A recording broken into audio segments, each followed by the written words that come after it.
Hello నమస్తే, welcome back to Sri stories. ఈరోజు video వచ్చేసి బెండకాయ పచ్చిరొయ్యల పులుసు అండి. దీనికోసం మనకు కావాల్సినటువంటి ఇంగ్రీడియంట్స్ ఉల్లిపాయ, పచ్చిమిర్చి, బెండకాయలు, టొమాటో అండ్ ప్రాన్స్, ఎగ్స్ కూడా కావాలి. సో ఫస్ట్లీ ప్రాన్స్ అనేవి బాగా ఫ్రై చేసేసుకోవాలి.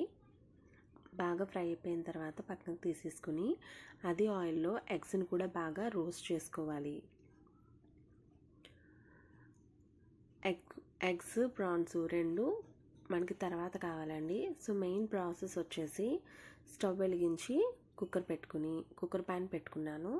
అందులో ఆయిల్ వేసి ఉల్లిపాయ, పచ్చిమిర్చి అనేవి బాగా ఫ్రై చేసుకోవాలి.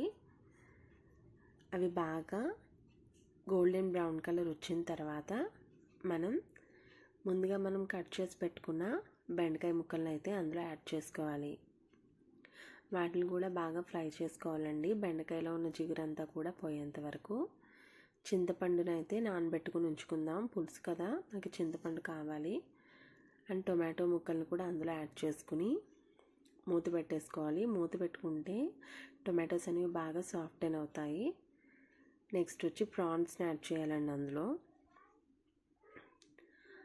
ప్రాన్స్ని యాడ్ చేసుకుని బాగా కలిపిన తర్వాత పసుపు, కారం, అంటే కారం మనం తినేదాన్ని బట్టి ఎక్కువ స్పైస్ తినే వాళ్ళు ఎక్కువ వేసుకోవచ్చు. నేనైతే ఒక 4 స్పూన్స్ కారం వేసాను.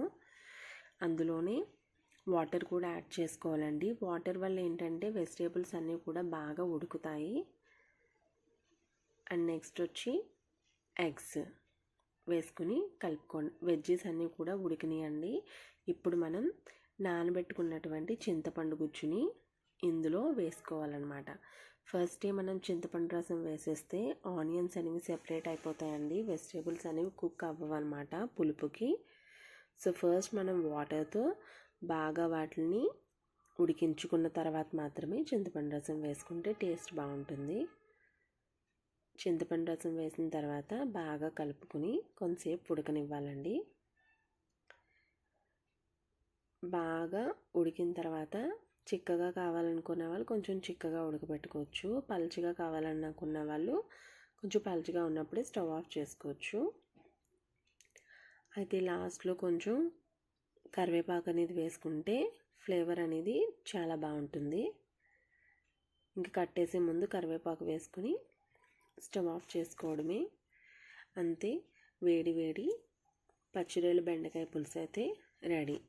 మీకు కనుక ఈ వీడియో నచ్చినట్లయితే లైక్ చేయండి, మీ ఫ్రెండ్స్ అండ్ రిలేటివ్స్కి షేర్ చేయండి. అదేవిధంగా మా ఛానల్ని సబ్స్క్రైబ్ చేసుకోండి. Thanks for watching.